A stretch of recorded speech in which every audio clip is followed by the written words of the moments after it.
ঢাকা শিশু হাসপাতালে আছেন রিপোর্টার ধ্রুব ব্যানার্জি। সেখানকার সবশেষ পরিস্থিতি জানতে সরাসরি যাচ্ছি তার কাছে। ঢাকা শিশু হাসপাতালের পুড়ে যাওয়া সিআইসিইউ ইউনিটটি এখন কিন্তু পরিষ্কারের কাজ চলছে।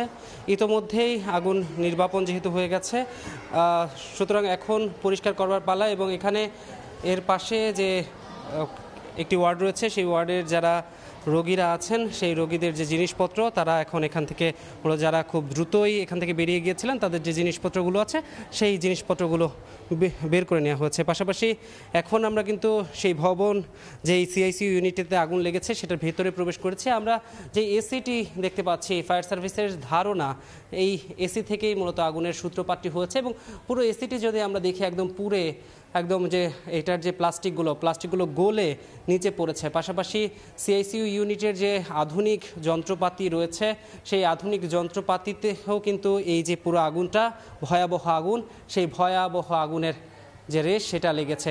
এবং এখানে অনেকগুলো অক্সিজেনের লাইন ছিল, এই কারণে আগুনের তীব্রতা একটু বেশি ছিল, ফায়ার সার্ভিসের পক্ষ থেকে জানানো হয়েছে।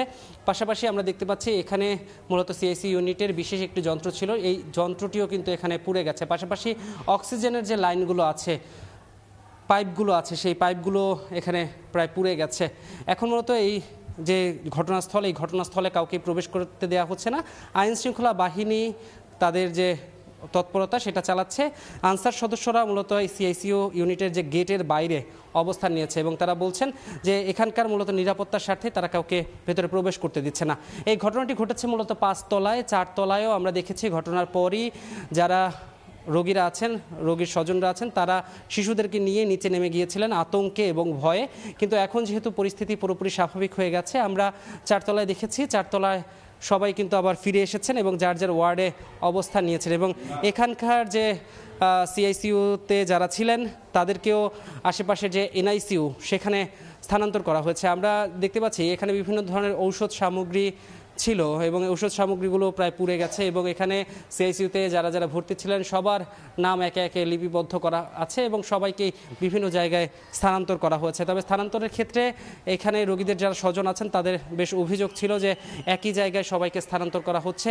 এই নিয়ে যে যারা শিশুরা রয়েছে, অসুস্থ শিশুরা, তাদের যে চিকিৎসা সেবা সেটা ব্যাহত হচ্ছে বলে তারা আমাদেরকে জানিয়েছিলেন। পাশাপাশি আমরা যদি একটু এই পাশটাতে দেখি, এই পাশটিতেও কিন্তু অন্য একটি এসি রয়েছে, তবে এই এসিটির অবস্থা কিন্তু ততটা ভয়ানক হয়নি। পার্শ্ববর্তী যে এসিটি আছে সেই এসিটির অবস্থা আরও বেশি ভয়ানক। এবং সব কিছু যদি বলতে চাই, এখানকার পুরো যে সিআইসিইউ যে ইউনিটটা রয়েছে এ কিন্তু পুরোই একটা ধ্বংসস্তূপে পরিণত হয়েছে।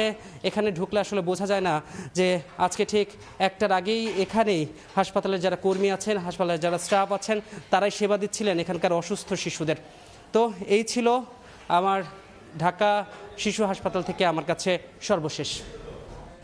সরাসরি যুক্ত ছিলাম ঢাকা শিশু হাসপাতালে।